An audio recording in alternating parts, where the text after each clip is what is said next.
टिप्दैछु फुलिरहेछ यो आँगनतिर। Hello good morning everyone, welcome back to my YouTube channel. So साथीहरू आज चाहिँ म चाहिँ यता फुल टिप्दैछु बिहान बिहानै। मैले चाहिँ यहाँ डोकोमा टिप्दै लगाउँदैछु। म चाहिँ यहाँ फुलहरू टिप्दै आउँदैछु। अब भोलिको लागि मैले चाहिँ यहाँ फुल टिप्दैछु डोकोमा।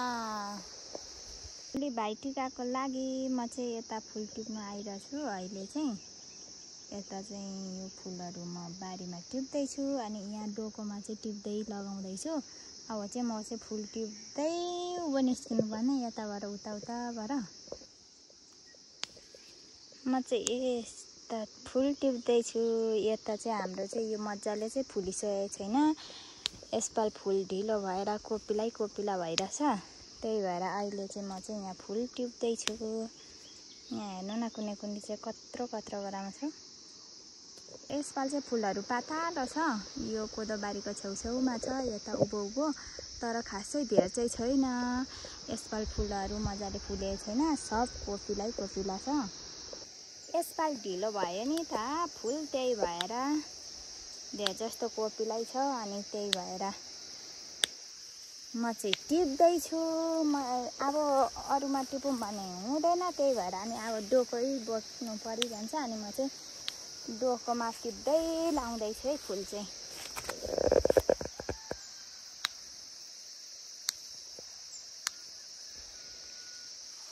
ठुल्ठुलो चाहिँ टिपो अनि त्यसपछि सानो चाहिँ कोपिलाहरू चाहिँ छोडिराख्दै हिँड्दैछु म चाहिँ। हाम्रो चाहिँ कुनै फुल चाहिँ यस्तो मजाको छ, यत्रो थुङ्गा छ। कुनै चाहिँ फेरि कोपिलै बसिरहेछ, कुनै चाहिँ यस्तो मजाको छ। हाम्रो चाहिँ यो फुलहरू चाहिँ यसरी कोदोबारीको छेउछेउमा लगाउँछौँ नि त अनि त्यही भएर कोदोबारीको छेउछेउमा छ अनि यो कोदो पनि सबै लडिरहेको रहेछ। अनि त्यसपछि सबै शीत भएर अनि म चाहिँ यता फुल टिपिसक्नु लाग्यो। अब चाहिँ हाम्रो फुल चाहिँ यस्तो छ है, छेउतिर चाहिँ यस्तो छ। यता उभो पनि छ तर यो सबै यो घाँस नकाटेकोले घारी भएकोले देखिँदैन रहेछ।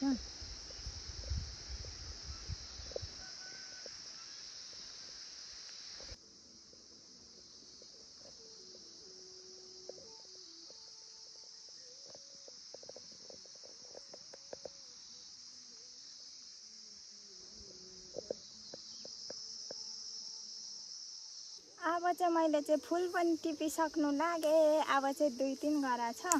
अब चाहिँ डोको नि भरिदिनु लागिसक्यो मेरो चाहिँ। म चाहिँ यता फुल टिप्दैछु। अब चाहिँ सकिनु लाग्यो फुलहरू। यहाँ हेर्नु न,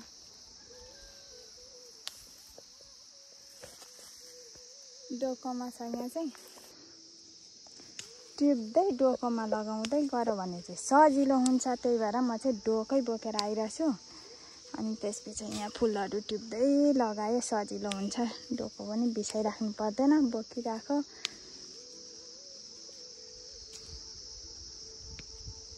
हेर्नु न यहाँ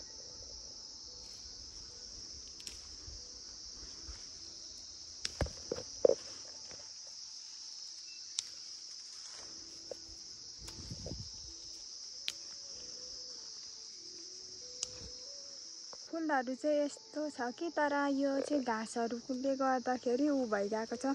सब फुल चाहिँ छोपिरहेको छ। म चाहिँ यतै फुलहरू टिप्दैछु। यो कोदोहरू सबै फेरि लडेर यस्तो भइरहेछ। कोदोबारीमा यसरी टिप्दैछु म चाहिँ। ल साथीहरू अब चाहिँ मैले चाहिँ फुल पनि टिपिसकेँ। यो अब माला उन्नु पर्ने, यो चाहिँ मैले फुलहरू पनि यहाँ टिपिसकेँ। यति यता हुँदो मैले चाहिँ यता कोदोबारी टिप। अब चाहिँ फुल टिपी पनि सकेँ। त्यसपछि चाहिँ अब घरतिर गएकोमा चाहिँ अब यो फेरि लगिवरी उन्नु पर्ने भोलिको लागि। त्यही भएर मैले चाहिँ अहिले चाहिँ बिहानै यहाँ घाम लागेपछि यो शीतहरू चाहिँ ओबाइजान्छ नि त। त्यही भएर घाम लाग्न थालेपछि चाहिँ यो शीत ओबाउँछ भनेर टिप्नु थालेको। बिहानै टिप्यो भने चाहिँ फेरि सब फालाकफिलित भइजान्छ क्या माला। अनि त्यही भएर मैले चाहिँ यहाँ एक डोको भयो। अब चाहिँ उन्नु पर्ने हुन्छ। त्यसपछि भोलिलाई माइतीहरूलाई लगाइदिनको लागि अब चाहिँ फुल पनि मैले टिपिसकेँ। अब चाहिँ उनीवरी एकदमसँगले रेडी बनाउनु पर्ने। तर सानो खालको चाहिँ थुप्रो छ है साथीहरू, यतातिर सानो खालको चाहिँ यतातिर छ।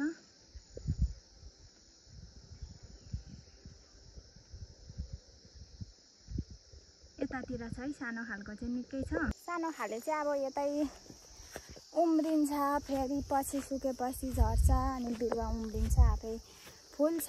अब ठुलोहरू चाहिँ अब बिउ राख्यो त्यसपछि रोपिदियो। तर यसपालि चाहिँ साह्रै ढिलो भइगएछ अनि त्यसपछि धेर चाहिँ कोपिला छ। तर र पनि पुग्नु त फुलहरू। यता पनि मजाको भइरहेछ सानो खालको फुलहरू पनि। अब यो ठुलो खालको उन्नुपर्छ। यो ठुलो खालकोले पुगेन भने चाहिँ सानो खालको पनि लगाइदिनुपर्छ।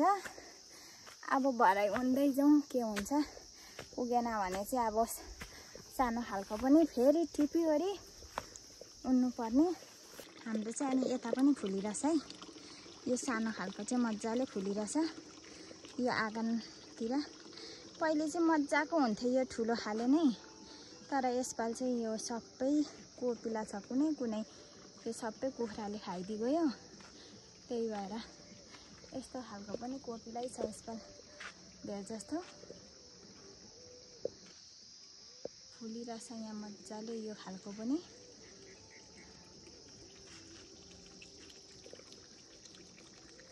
यताको चाहिँ फेरि सबै सुकिसक्यो। यो प्लास्टिकमा एक दिन घाम लाग्यो कि सुकिजान्छ, दिनै पछि पानी नलगाइ हुँदैन। यताको पनि मजाको भइरहेको थियो, यस्तो भइगयो, सुकिगयो। धेर जस्तो चाहिँ भाले फुल्छ, त्यही भएर के खालको भइगयो। म चाहिँ यता माला उन्दैछु। अब चाहिँ एउटा चाहिँ सक्नु लाग्यो। अब चाहिँ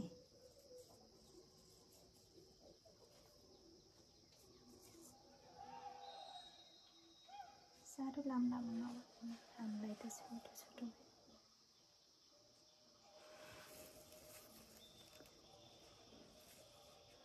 भोलिको लागि एकदमसँगले मैले चाहिँ यहाँ तयारी गर्दैछु। मालाहरू चाहिँ यहाँ मैले चाहिँ एउटा माला चाहिँ उनिसके साथीहरू। माला अब चाहिँ यो चाहिँ गाँस्नु पर्ने। कसिलो बनाएन भने खुस्किजान्छ, त्यही भएर कसिलो बनाउनु पर्ने। खकुलो हुन्छ नि त कसिलो गऱ्यो भने, त्यही भएर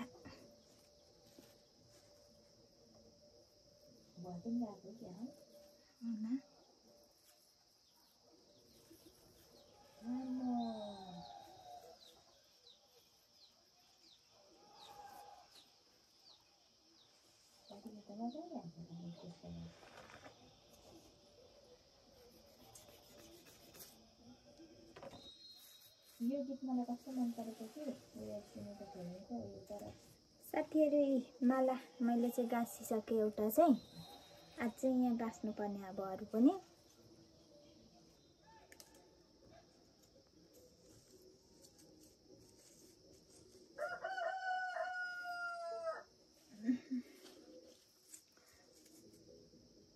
फुल मिलाउँदै छान्दै हुँदाखेरि ढिलो न ढिलो हुन्छ।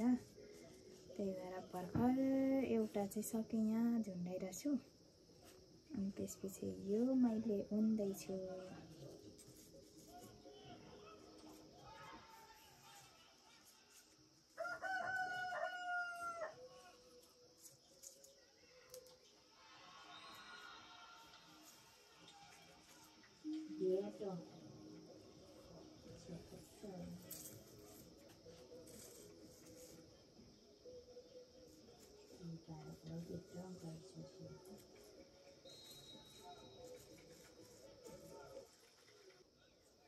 अब चाहिँ मैले चाहिँ यो पनि सक्नु आँटेँ। अब चाहिँ दुईटा हुनु लाग्यो माला चाहिँ।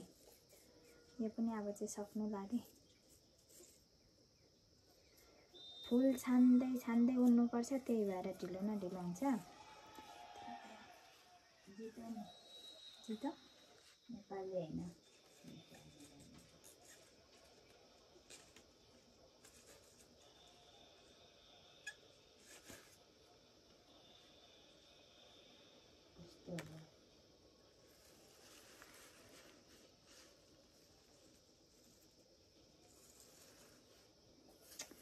यससँग दुईटा भयो मैले उनीहरुको माला।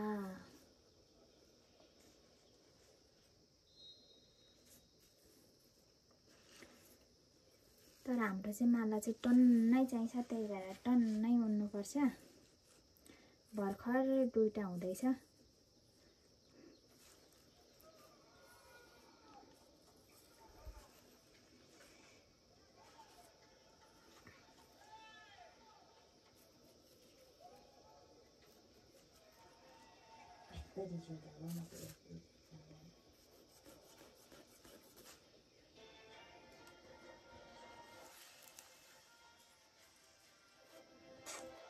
माला मैले चाहिँ यहाँ डोकोबाट चाहिँ यहाँ खनाएर फुलहरू चाहिँ सबै छान्दै छान्दै छान्दै उन्दैछु। यता चाहिँ धागोहरू छ, यता यो चोखो धागो। माइतीलाई माला लगाइदिनुको लागि चाहिँ चोखै धागो चाहिन्छ अरे, अनि त्यही भएर चोखो धागोले मैले चाहिँ यहाँ एकदमसँगले माला उन्दैछु। भर्खर दुईटा हुने, अब चाहिँ यहाँ छान्दै उन्नुपर्ने। हाम्रो चाहिँ आज चाहिँ यता देउसी भैलो कार्यक्रम हुनु लागिरहेछ। हाम्रो गाउँको चाहिँ अब गाउँभरिको हाम्रो गाउँमा चाहिँ एउटा भवन छ, यही हो भवन चाहिँ। अनि यही भवनमा लास्ट दिन चाहिँ देउसी खेल्छौँ हामी चाहिँ सबै गाउँको भेला भएर। अनि त्यही भएर आज चाहिँ हामी चाहिँ यहाँ अब देउसी भैलो खेल्नु लागिरहेछौँ। अनि एकदमसँगले हामी चाहिँ यता यहाँ पैसाहरू मिलाउँदैछौँ सबै उठेकोहरू। अनि यता उँभो चाहिँ सामान छ, यही हो हाम्रो भवन चाहिँ। हाम्रो चाहिँ यहाँ चाहिँ पैसा उठाउनु हुँदैछ। अब सबैले पैसा उठाइसकेपछि चाहिँ त्यसपछि चाहिँ देउसी सुरु हुन्छ। यतातिर हुन्छ अरू चाहिँ, अनि यता हामी छौँ। अनि त्यसपछि अब यो पैसा उठाइसकेपछि चाहिँ सबै देउसी खेल्न थाल्छ। सबैले सामानहरू चाहिँ यहीँ ल्याउनुहुन्छ। सब अब घरमा जे जे दिन्छ नि त्यही अब रक्सी रक्सी अब हुन्छ त्यो सबै लिएर आउँछ। अनि त्यही भएर अब चाहिँ सबैले हाम्रो चाहिँ यही भवनमा सबैले देउसी मनाउँछ। सालैपछि हाम्रो चाहिँ यस्तै हो। हाम्रो गाउँमा चाहिँ अब पहिलेदेखिकै अब अरू गाउँमा चाहिँ गयो, अनि त्यसपछि देउसी खेल्यो। अनि आफ्नो गाउँमा चाहिँ एउटा भवन बनाउनु भएको छ हाम्रोमा चाहिँ यो भवन। अनि त्यसपछि यहीँ सबैजना भेला भएर हामी चाहिँ सबैजना मिलेर यहाँ देउसी खेल्छौँ। सबैले यहीँ सामानहरू ल्याउनुहुन्छ। अनि त्यसपछि सबै एकै ठाउँमा देउसी खेल्छौँ। अनि आज चाहिँ हाम्रो यता सुरु हुँदैछ देउसी चाहिँ भर्खर सुरु हुँदैछ। अब रात पर्न आँटिसक्यो, पैसाहरू सबै मिलाइसक्यौँ। अनि यता हामीले देउसी खेलेर जम्मा गरेको पैसा र हाम्रो गाउँभरिको उठेको पैसाहरू चाहिँ यहाँ हामीले यसरी जम्मा गरिसक्यौँ। अब चाहिँ बाहिर निकाल्नु पर्ने। अनि यता चाहिँ अब चाहिँ हाम्रो चाहिँ यहाँ देउसी सुरु हुँदैछ हाम्रो।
चाहिँ टक्क के भन्नु भन्दाखेरि 2082 सालको देउसे भैलो कार्यक्रममा टक्क यहाँ हेर्नु न यहाँ सबै हेर पैसा भनेपछि हात त ठुलो ठुलोमै कुदाउँदो रहेछ के हेर्नु यो पैसा भन्ने चिज कसले बनायो होला के अचम्म लाग्छ ल बुढापाका मान्छेहरू अलिक लोभी हुन्न भन्थे हो रहेछ हेर्नु न सानो सानो टिपिराख्नु भएको छ यहाँ हेर्नु त यता अरूले टिपेको 1500 भन्दा त हातै लाँदैन त अरूतिर त यहाँ हेर्नु त यहाँ मसिनो भागमा कसरी हात लगाएको छैन ऊ त्यहाँ छेउछेउमा ठुलो ठुलो छ ऊ ठुलोमै हात लगाएको हेर्नु त यो त अचम्म पैसा पाइँदैन भनेर हेर्नु न त्यहाँ उनीहरू चाहिँ भागेको अरे उता गरे रोटीले चाहिँ रोटी खानु भएको हेर्नु न कस्तो खालको रोटी खानु भएको नि गोलो पो रहेछ रातो रातो छ ल हेर्नु सबैतिर रात परेछ ऊ पारी पारी त बत्ती बालिसकेछ हाम्रै ठाउँमा मात्रै उज्यालो रहेछ कि ल अब चाहिँ यसपल्ट हाम्रो देउसी भैलो पनि सकिसकेको छ अब चाहिँ यहाँ हामीले हिसाब किताब गरेर सबै सकिसक्नु भयो यता दाजुहरू हिसाब किताब गर्नु हुँदैछ यहाँ जाल पानी खानु हुने चाहिँ यता जाल पानी खानु हुँदैछ अब चाहिँ हाम्रो आजदेखि देउसी भैलो तिहार पनि सकिएको छ साथीहरू